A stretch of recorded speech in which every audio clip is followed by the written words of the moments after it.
see. I want to fight with her about it. Wait, Grandma, what was the happiest moment of your life? The happiest moment of my life was, I guess, I had so many. Just said when Bill was born, but he... No, I was happier before that. I think the happiest moment when I was the happiest moment I had when I was a youngster, one Christmas it had snowed, and my girlfriends, Rosella and Phyllis and I, we all just hoped and hoped for a bike. And so Christmas morning, sure enough, there was a bike in my living room. Phyllis had a bike in her living room. And the snow was this deep, and we all went riding in that. I'll never forget that. Aww. The second one is I got a book every Christmas. And the third thing was when I got my diamond ring. Aww. And, I guess there's just so many things. Didn't you say Bill, but then you thought he had curly hair, that's why you liked him? I was thrilled to death. Yeah, I was happy. Yeah, I was very happy when Bill was born because he had kinky curly hair and it was wet. That was why it was curly. And sure enough, the next day it was straight. That was a big disappointment. Does Uncle Bill know that? Does now. I could have sworn he was going to be. That's hilarious. It was hilarious because I thought, gee, curly hair. There's none in our family. And I thought, he's got a blonde, curly-headed kid. So what was the saddest moment of your life? Oh, gosh, what was the saddest one? One of the saddest moments was when Paul was reported missing in action. And, we didn't know if he was dead or alive or anything. We didn't know if and then finally we got the word that he was prisoner of war. And then that was a little bit easier to take. And another happy moment was the end of the war. Yeah. D-Day. Everybody hit the where was it? What do I want to say? They hit the where were you? We hit the courthouse. They opened all the doors of all the town stores. People went in, got drunk, ran up. I went up there with Paul, landed up with another guy. He landed up with another girl. Then we all finally landed together. I mean, people were kissing and hugging everybody. You didn't know who you were with. And this went on all night. And they danced in the streets. I mean, lights were everywhere. People were crazy. And that was one of the most exciting. You can't imagine. Sounds really when the fun. whole town turned out. The whole town. That's a big the whole town turned out on V-Day when the war was declared over. And everybody, Paul and I, we went up to the courthouse. There was people we hadn't even known, and of course, there were some of the girls, and we clambered together. The guy clambered together. One took this one, and they were kissing and hugging and drinking and singing and dancing. The whole town. The courthouse was jammed. The stores were open. The storekeepers even came out. They gave them stuff. I mean, it was just like living in it was the most exciting thing that ever did happen. People, all of them were so excited. And then we couldn't even find each other. Because after all, all of us had dates or something. We went up there, and everybody, they didn't care who they were with. That was really fun. So why were there like people from England and stuff that ended up here in Effingham, and you guys got to teach them? They were passing through on the way to war. By the train? Is it by the train? Oh, well, they all came through by trains. We always stopped, but that night they stayed over at the, what do I say, where they had these here, what is it? They entertained them. A furlough? No. They entertained them with music, and they could play pianos, and they made dinner for them. There's a movie out on that. But they had a layover. Yes, they had a layover. And the English guys were tall, smelled to high heaven, dry, we did. And it was fun. I mean, you couldn't understand them because they had this here brogue. Cockney. but they were all over. And then you taught them how to jitterbug. Is that right? Oh yeah, we taught. They came. They didn't.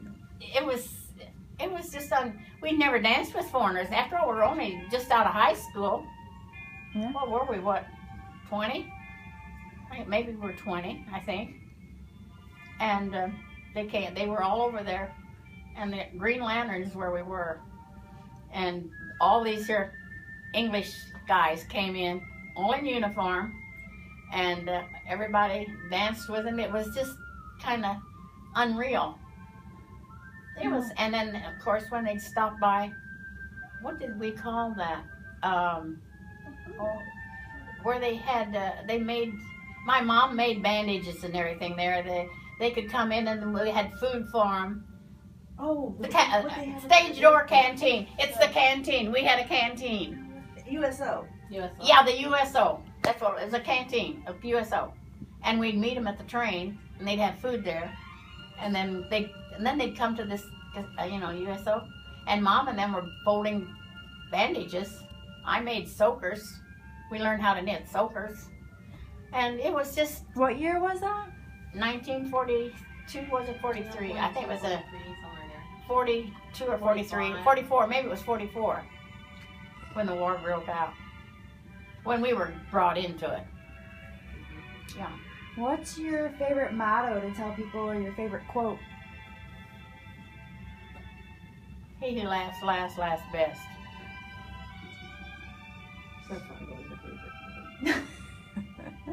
What did you used to tell me when I was a little girl about guys? Let's see. The more you love and kiss the boys, the more they want to marry. No. Treat them. High up in the apple tree. But what the... Higher grow the cherries, the more you love and kiss the boys, the more you want to marry. That's not it. No, you. You said treat them rough. Treat them rough and tell them nothing. And then you said don't let them touch your neck. No, I don't remember that. Yeah, you said don't let them touch your. I think you She said no. I think Andy made that one. I think she did too. You said don't let them touch your neck because they might want to go down further. No, did not say that. Did not say that. I got a short neck. Well, I would never say that.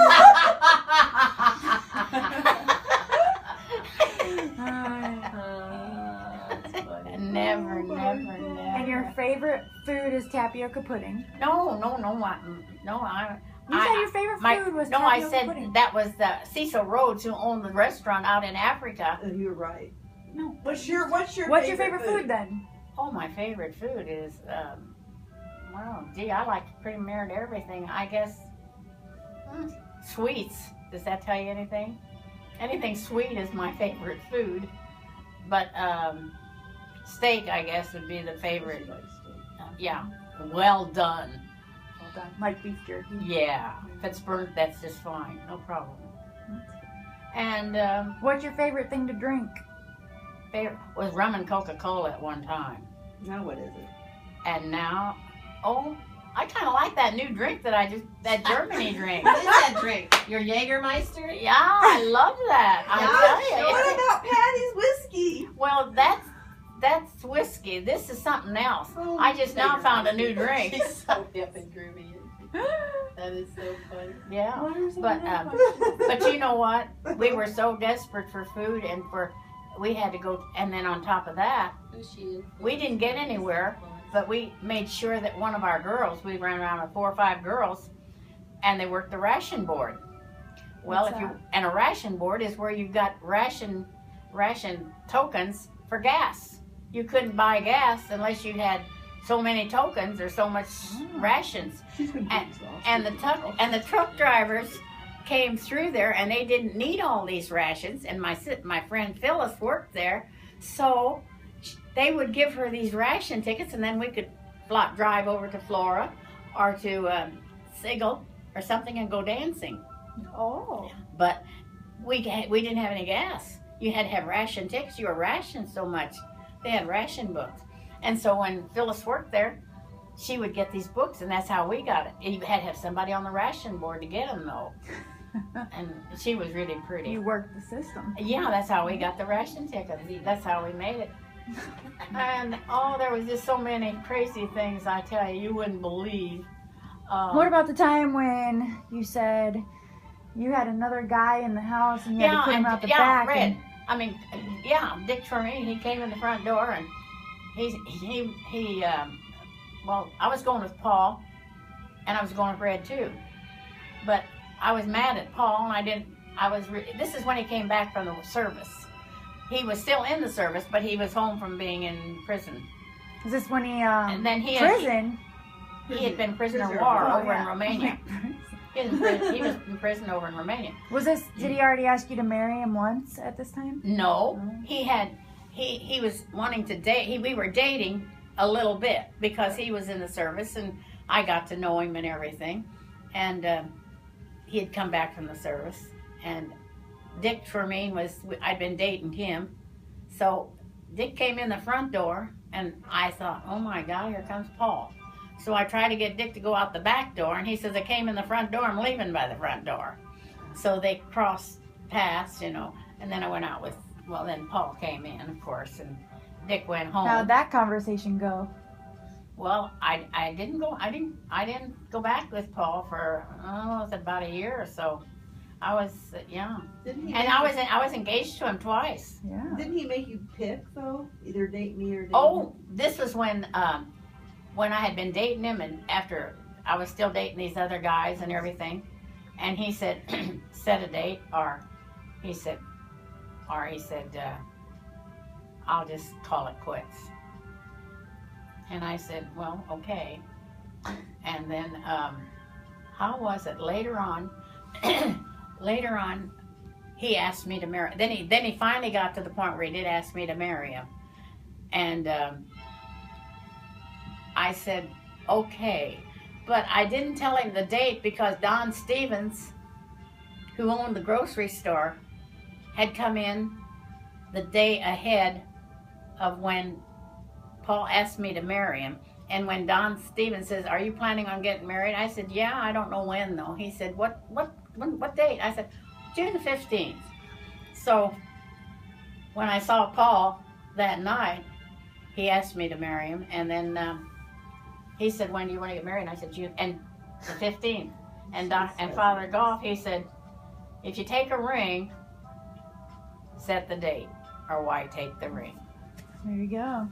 He said, if you don't want to marry him, but he said, set a date, even if it's a year or two away.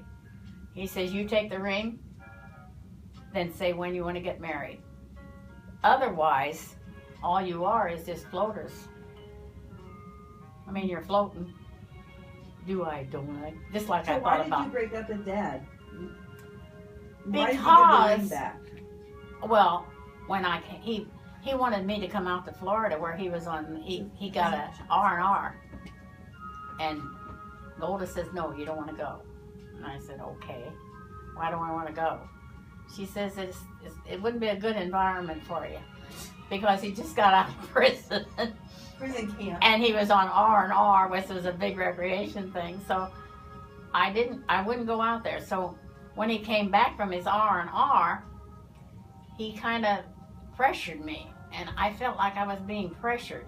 I didn't like that.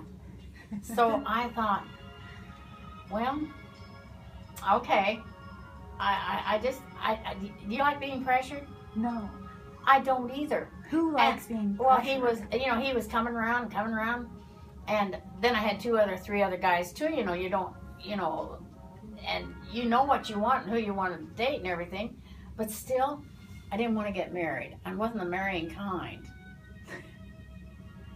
And the very thought of getting married, I thought, oh gee. And I'm then having too much fun. Well, yeah, and I was the last one to get a ring though out of my group. Yeah, but you had your own business. You had your fun time. Yeah. You were doing your And own then, of your course, own my money. shop You had your burned own- down. You had your own money. Well, my shop burned down before all this happened. I was in business from 1940 to 1943, or was it 44? Anyway, I was in business for 2 years, and then the shop burned down. What year were you born? 22. Why didn't Grandpa want you to marry Paul? Said he's a hard man. Was he? Yeah. He meant by that he was a hard man. I mean, he had set principles. Rigid. Complex. Very rigid, Nice guy. And he said, you don't want to marry him. He says, you're not your type. And Dick Cremine, and he was the same age as me, went to school with him, went all through school with him. And there were other guys that I liked too, though. There was a lot of men. There was gobs of guys. You didn't have to worry about finding anybody. I mean, you could flirt one day with one, or go out to a dance, and you see somebody, you may date. Well, McCruger had a different guy every night, and it was funny back then. What do you mean by having a different guy every night? Well, she'd have a date. These guys, there were so many guys. You go out to the Green Lantern, and you dance with a lot of them, and well, this guy looked pretty nice. Maybe he's the one. Mm-hmm. So that's why you went out with him. You had to find the guy. But the way I found Paul, he was coming out of the cleaners across the street from my beauty shop. I was working on Golda Fritcher, and I looked out the window and I said, oh my God, that's a good looking guy. And Golda came over and she says, oh, I know him. I run around with his sister. So I says, get him to go to the Green Lantern, and then get his sister to get him to go to the Green Lantern, and I'll meet him out there that night. That was only some of the stuff that I pulled. My other friend, she was in love with this here Charlie Schwartz, and he came in with another girl at the Green Lantern, and she climbed in the car before he came out, and he had this other girl with him, and she sat in that car until, I mean, these were things that we just did to get the guy. So in life, what's your biggest regret? What was my biggest regret? Do you have any? Oh, well, my biggest regret, I didn't have any regrets, I don't think. I always had fun. We all had fun. What were the best years? It was all during it was in high school when I got to lead in the class play, madly in love with all those guys. I mean, everybody was in love with somebody. And I had good teachers, loved them. What play were you in? It was a hillbilly. I was a hillbilly. My name was Hannah. And I was in love with Billy Bonner. He was the one I was supposed to go with. I got the lead. I did get the lead. Did you sing? Yeah. I've got the class book where I'm in. And my name was Hannah. Had clothes. I didn't think I'd get the lead, but I did.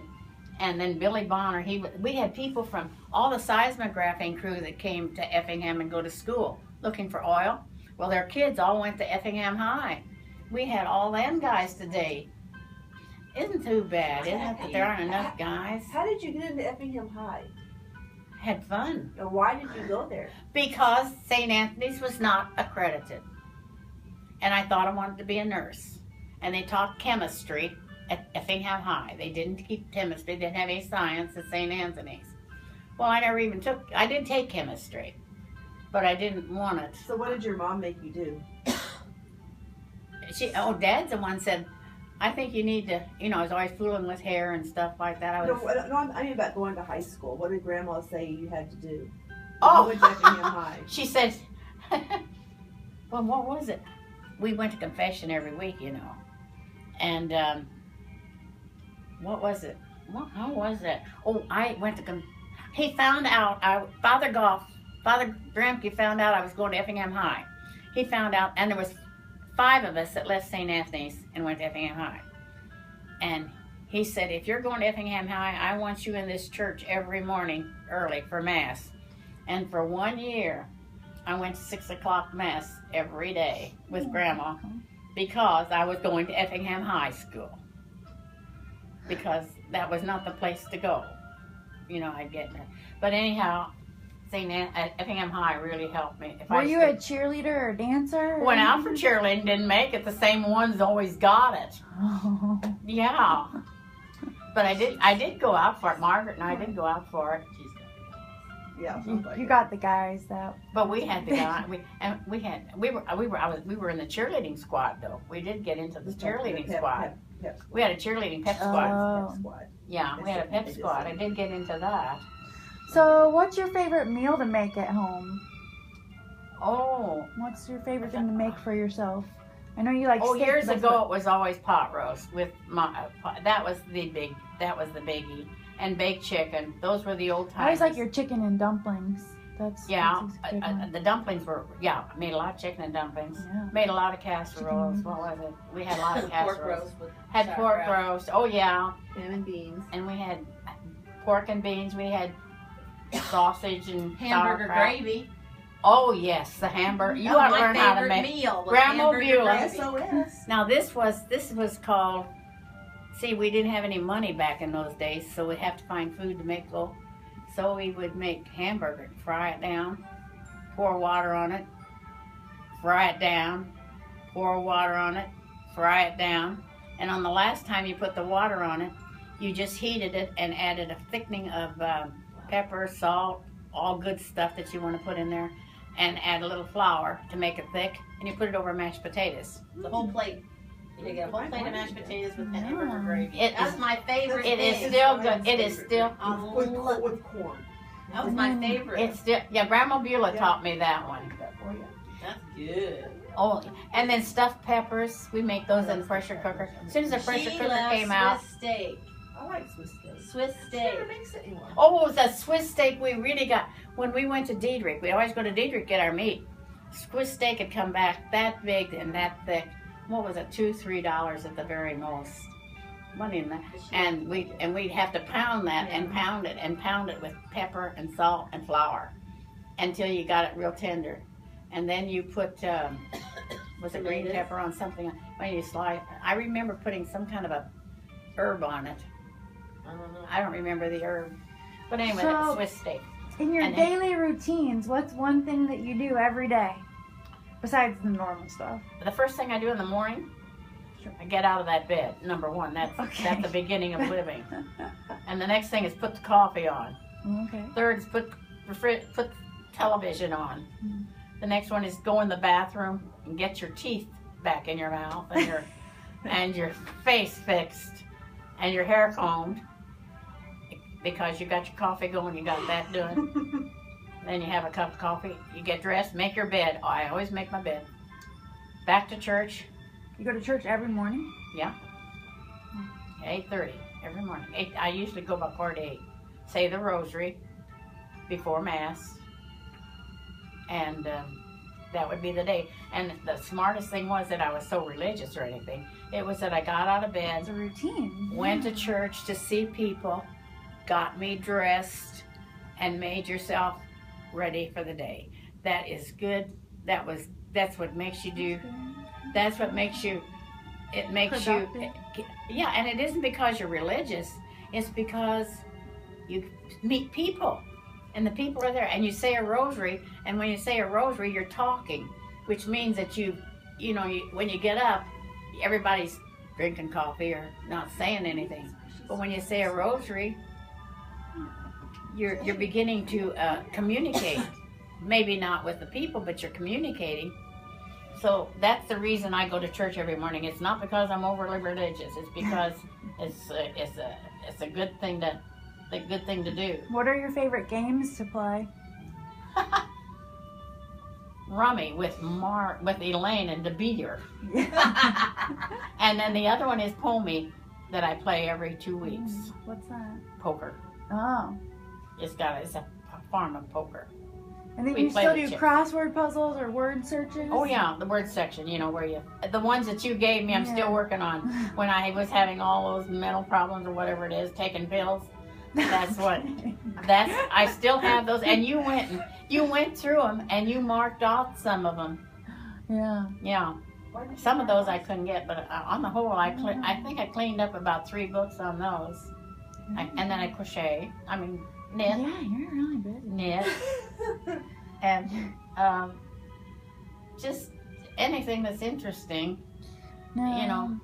and change your house around. Don't ever leave it anything I was the just same gonna it ask you, is. what's your favorite piece of furniture or anything that you have? The couch now. Oh. But what's really fun is to don't keep your house the same way it is. Because when you live alone, you look at the same old thing, you get to feeling like it's boring. if nothing else, change where everything is. Just move it around. Just put it in a different place. You know, it gives you an idea how to live. So what's your perfect day? What would you do in your perfect day? Going to Catholic charities and finding something I really like for nothing.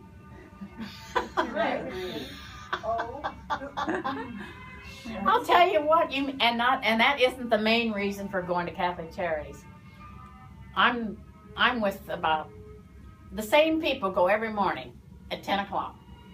You meet the same people. They're all standing out in front. The door opens, and everybody connects with everybody because they know, well, how are you doing today? You're talking, you're meeting, and it's a great one because they have beautiful stuff there. If I was getting married, I'd go to a Catholic charities and buy. They had beautiful things there. So why did you never marry again after Grandpa died? Once around is enough, believe me. You want a life of your own. If you die, if I was by myself when I was in my 30s or 40s and somebody died, I would get married again, I think, but not after. Everyone in our group have lost their husbands, and none of them would ever want to get married again, because you got your own way of doing things. You've got television, and you have to learn one thing: go out and meet the people. They aren't going to come to you. So if we could ask you any question, what should we ask you, or what's one thing we don't know about you? For one thing, you should read. Read, because it takes you out of elements. You learn a lot. You want to do things when you read how it is done, and sometimes when you do travel, you get a book that has things that you've traveled in. But reading is really, what do I say? Well, I can get near in a bookstore and I can feel comfortable because it makes you feel like you're out of yourself. You know, in other words, there's all kinds of mysteries in that whole store if you want to find them. Just like that book we got from Africa. It told you all about Africa and how this gal was a policewoman. She turned into a detective, and she was an African. And Bill, yeah, fabulous stuff. So, what was the lowest point in your life? Oh, let me think. That was when Oliver died. That just about killed Paul. Paul was never the same after that. Mm-hmm. And the worst thing I had to live through was with my sister, who had a photogenic memory, brilliant at school, wonderful nurse, and when she got schizophrenic, which meant mental problems, I lost her when she was a young girl. That's so sad. That was really sad. You don't lose a person through death, you lose them through other ways. Just like with Marilyn. She isn't the sister you always knew because she's a different person. And that's the sad part. That's really sad. I told her that it is sad. It makes you feel bad to think that you can't help her. Yeah. But that's really. What are some of the highest moments? Oh my gosh. Oh, travel. Travel, Ireland, Romania, taking a trip down to the Panama Canal, going through the Panama Canal, going to Cartagena. I've got a book in here that I wrote all the eulogy and everything. It's in there, and it tells of all the places I've been and everything. Every place, and I think there must be about 100 places that in that book. How did you get to travel so much? You know, that was funny. Aunt Helen, when she was crippled up and everything, she traveled. She still went. She didn't stay put. She says, Adele, travel while you're young, even if you don't have the money. She says, when you get older, you can't go see all these places. You're either, you're not strong enough, or you're too old to do all that climbing and walking, because we did a lot of walking over in Europe. And it was just, how do I want to say it? we were just fortunate. And Eva took you on lots of trips, right? Hmm? Was it Aunt Eva who traveled with you? And Laverne. No, Clara took us to about, she took us to Fatima and stuff. But you know what? I used to sit out in the, before, when Paul, I was first married and had the kids and everything, I had me a book about where, travel. I'd always pick up books about travel. Margaret has me one upstairs, but I didn't have it then. And I thought, boy, I'd sure like to go here, there, and yon. And it all happened. And if you want something to happen, it will happen. Andy, I'm not lying to you. If you really want something to happen, you can make it happen. Manifestation. Don't you think so, Margaret? And not only that, the kids went to Florida and went swimming, in the thing. Well, I think it cost just so much to go there for every week, or for a week, didn't it? I mean, yeah. Okay. Sea camp. Yeah, and it wasn't cheap. It was expensive. That's the best money I ever spent. I got to go out there. The kids got an education they would never have gotten, and that's for Grant too. He's very fortunate. He got to go there. So all the money I've spent on the kids is the best part of my life. And that's the truth. I mean it. Well, we do too. We know it's been lovely. It's just, created great it's like this. You've been the best grandma Well, ever. I figured if I gave out enough, they'd feel guilty and not have to leave me anywhere but take care of me. You won't let us take care of you. Yeah. No, I mean, if anything came, I thought, well, if there's one thing about it, they're going to feel guilty if I give them enough money. They're going to feel guilty about leaving me behind. What's your favorite flower? Oh God. Oh, rose. I'll tell you the rose that Ellen brought over. Any? It was just red. Red is for love. Yellow is for friendship. So if you get yellow roses, I got 24 yellow roses from this pilot that I was dating at the time, and I was nearly bowled over. His name was Stickelmeyer, and his two brothers were beauty operators in Peoria, and I met him coming through too. But he sent me 2 whole dozen of 24 roses one day, and it was just unbelievable. And I'll tell you something else. During the war, the guys were lonesome, right? And if you went with different ones that came through, you never were serious or anything. But if you got kind of serious and came Christmas, I think I have pictures all over. I worked in a photography place up there uptown. I worked for the National Studios. I did a lot of sepia and stuff. And whenever I'd have to get a present, I'd go up and get a picture, have a picture made, and I'd send the picture to the guys in the service. So that I've got all of Paul's letters. I must have 100 of all his letters. They're in a box. So, serious question. What do you think happens when you die? Oh, I think you live forever. I don't think you die. God never says you die. Do you think Grandpa will be there to meet you? You know what my dad always said? He believes that everybody lays in their grave until the end of the world. Even your soul? He says on the last day you will rise. Isn't that what it says? And on the last day you will rise again.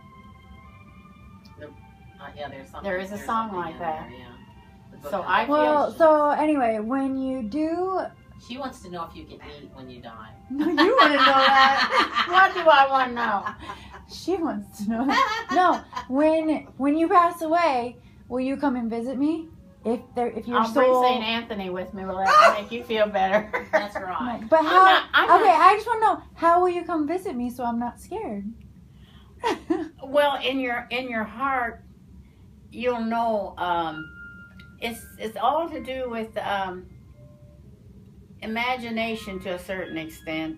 I mean, do you really? How do I want to say that? I've never had too much of an experience like that. Do you think have you ever felt anybody come back and visit you? No, but I had dreams where they were out doing things. I'll never forget my dream. My mom was out dancing, and I said, "Hey, you're not supposed to be here. You're dead." And I couldn't believe I was dancing with Paul, and she was out there dancing, and I thought, "What's Mom doing dancing?" I've had dreams.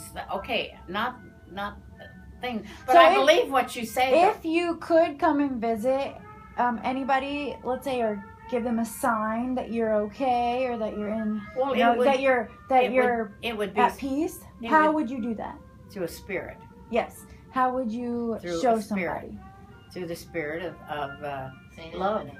Like, but like, is a sign like through goosebumps or moving something Oh, or seeing no. you or now that what would you want? She said spirit of love. Spirit. a spirit of love would make you do it. A spirit of love would help you to see and talk to people, because down deep you have a deep feeling for that particular person.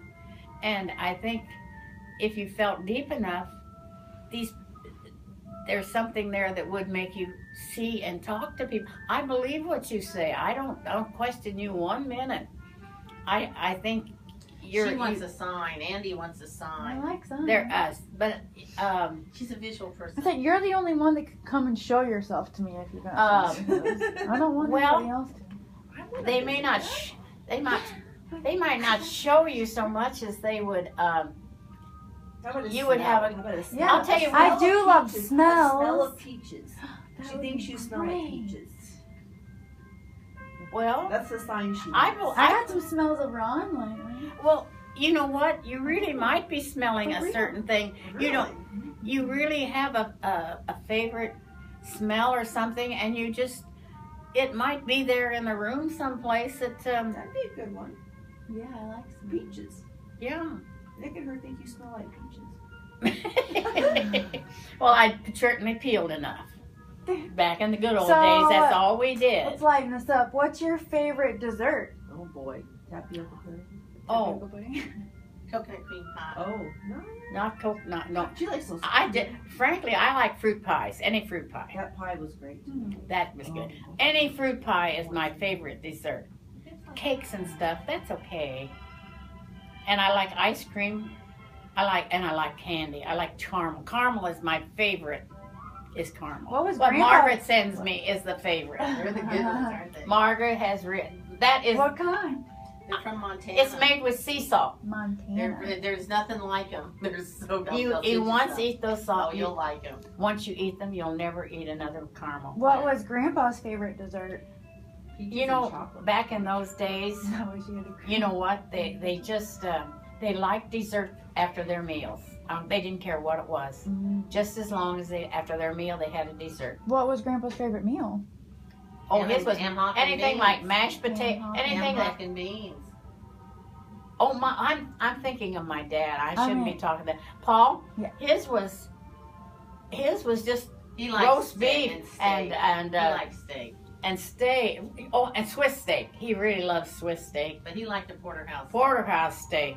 He liked. Well, we remember when we made those lobster tails. Uh-huh. Love those. You know He what liked good smell? You know what smell reminds me of him? Is the black chapstick. Oh. He always had black. Every Yeah, time I he smell al- black you know, he- chapstick, you know I'm like- what? And He- peppermints, I think. He always did use chapstick. Yeah. I mean, in church I'd see him always. And he had using long it. nails. Yes, he did. He had long fingers. Oh. That's where you kids got probably your long fingers. I don't know, but you did, and you got your long necks from him too. And he did have long hands. And Grandpa Bill had long fingers, long arms, Very lanky. Lanky, yeah. He was lankier Mhm. than death. very lanky. And Laverne really was what? 18-inch waist until she was 40. And then she wanted to get fat, and so she started eating. She wanted to get fat? Yeah. She got up, yeah, Laverne, when she was working in Springfield. She just, I don't know why. She was always shapely though. Oh, she always looked nice, even as she was bigger. Yeah. She was very shapely. And Grandma Beulah was there, very nice, very attractive women in there, no matter how they got. And you. But the Krugers did have good facial. Marcia, Rand's mother-in-law, Mm-hmm. she has your cheekbone. She has that high cheekbone look. I'm I was with her thinking of tonight. Marsh, and I keep seeing Louise Tom Johnson's wife. Louise, oh, not Louise, I know. Simpson, but Marcia, that is Steph's Right. mother. Right. She has high cheekbones. You guys got you got high cheekbones. Always thought that was so neat to have those high cheekbones. You guys all got those high cheekbones. So what else? What's our final question for Grandma on our video? What should we ask? Oh, do you believe in love? Do you believe in love? Yes. I think you're lucky if you find somebody you love. You'll never forget. I'll tell you one thing. I did marry Paul, but you never forget your first love. Who was that? Jim Hanley. He was killed in the service. He and I broke up when he went into the service. And we were both sorry for what we said. I wrote a letter to him. He wrote a letter to me. Our letters passed. I got his letter, and the next thing I got was he was killed at sea. Did he get your letter? Yes. That's nice. And Mrs. Hanley, I came to see me after Bill was born. I was born in, Bill was born in, it was Margaret. You were born in Flora. Yeah. Yes. Well, Mrs. Hanley came to see me, but it had been many, many years since the service, but she still came to see me. And he was an only child, and he was in Flora, Illinois, but he was tall, handsome. Anyway, we both apologized in our letters. They both crossed because I didn't get my letter back. Mm. And I got his letter. And then the next thing she called and told me that he'd been killed. And she said, I knew he was going to get killed because she says, before I got the letter, she says his picture broke. Accidentally broke. I think that's a sign. She's talking about songs. Yeah. Saying. Yes, she said she told me that when she came to the hospital, and she said I knew that Jim wasn't going to come back. She said his picture fell off and broke, is how she put it. And she says he'll not be back. And then she got the word that there were a lot of things that happened. I could tell you other things about the soldiers, how they jumped out of airplanes with their parachutes and what happened to them. I could tell you how some of them sent their parachutes home and they had their dresses made out of them for a wedding when they did come home. It was a different time. What's one thing? But Mother's time is even more exciting than mine. The stuff that she used to do. Oh Wait. My God. Okay, really fast. What's one thing that you would want to tell Addie and Cole and any other grandchildren that you might have? What's one thing that you would want them to know? I would just tell them to love themselves and love their parents and to learn to, how do I want to say this? Most of all, to love themselves. Teach them to love themselves, that they like themselves. That's about the best thing I can come up with, because love is the answer to everything. Mm-hmm. I mean, we never had love as kids this short. You got to feel it. You don't even have to say it. Give them kisses. Oh, don't do that. But Adelaide, just tell her to, I just think, just to always be yourself. Don't think you're something that you're not. Very good advice. Yes. Love But you. loving yourself if you love yourself, life is easy. Really, it is. Don't you think? Yeah. I mean, don't you like yourself? I do. Do you like yourself, Andy? Yes, I do. And you know, people that don't like themselves want to make you miserable. People that are miserable want you to be miserable. If you like yourself, other people are going to be happy too. So those are your final words. Love yourself. I love you, Adelaide. And Cole. And future grandkids. Andy, you are one in a million. Yeah.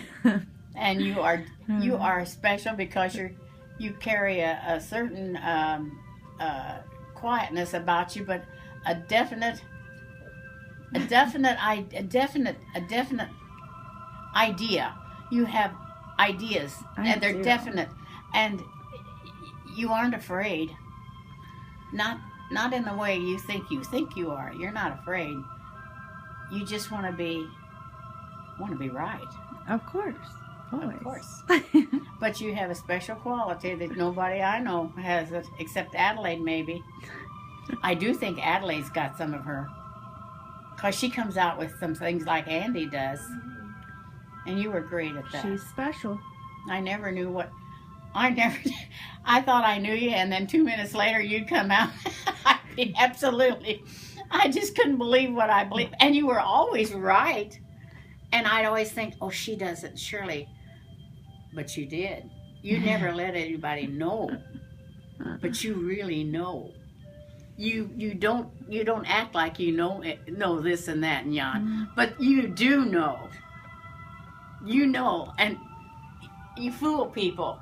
You really fool people. I do. For sure. But that's what makes you so charming. Oh, thanks, Grandma. No, I tell you, it does. It really does. I love you. I know you do. I don't have to be told. I know you do. And the thing is, it all comes from it's your background. You come from a pretty strong background, pretty tough background. You'll never have to worry. You'll never have to worry, ever. You inherited a lot. From you. Well, from all your family, Yeah, from me too. No, you're a very lucky person because you got some really tough cookies for parents. You really do. For putting up with me. Huh? I said, for putting up with me. Oh, not putting up with you. Lucky to have you.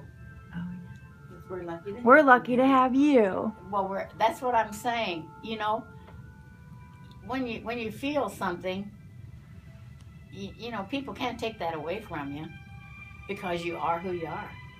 And I don't think you could change if you wanted to, Andy. No. You haven't changed since the day I knew you. Has she? No, she's still the same person. You would think she would develop some, what do I want to say? Maturity? Definite ideas about things, but they are you always have something in the back of your mind. I don't think we get to know you really until you're ready for a person to know it. You keep it to yourself. But when you want it out, it comes out unexpectedly. It does. But that's you. I don't think you're going to change either. And I feel sorry for Adelaide. She's going to be really surprised when you start teaching her a few things. Because, see, she's at that little age where she's kind of trying you. Not yet. Not yet. Well, I'm sure it'll happen. No, but you're lucky she's going to pick up on your characteristics. She's lucky she inherited them. Yeah, from me. Yeah. Have that on So you better. Okay. So I don't think she's going to fool you, Andy. I don't think she'll I because think Cole might. But I don't think Adelaide will fool you. No, Adelaide's pretty. No, and I don't think I think she knows her mommy. Mm-hmm. She's another. She's just Andy all over with her coming. Well, stop and think of what she says. Oh, she says some funny things. And you do the same thing. And it's because you care. You really care. Andy, you really care. And you know what's important and what isn't. And you don't spend your time on unimportant things. Oh, This is true. most of the time. Most of it. I mean, you're a strong-minded girl. But I wish you'd lived back in the 1940s. You'd had a ball. Me You'd had too. more people. You'd have more boyfriends than you could shake a stick at. Oh dear. Then I wouldn't have Nick. Nick would probably be there if you were. That's true. Could be. But you'd have had other. I mean, Then they would have Elaine, Tony. I would have been It'd your been a girl. time warp. oh, Andy would have had. It's people in those days. They were good to each other. The people, they weren't mean or hateful. You know, they looked out for each other. And that was a wonderful trait back in those days.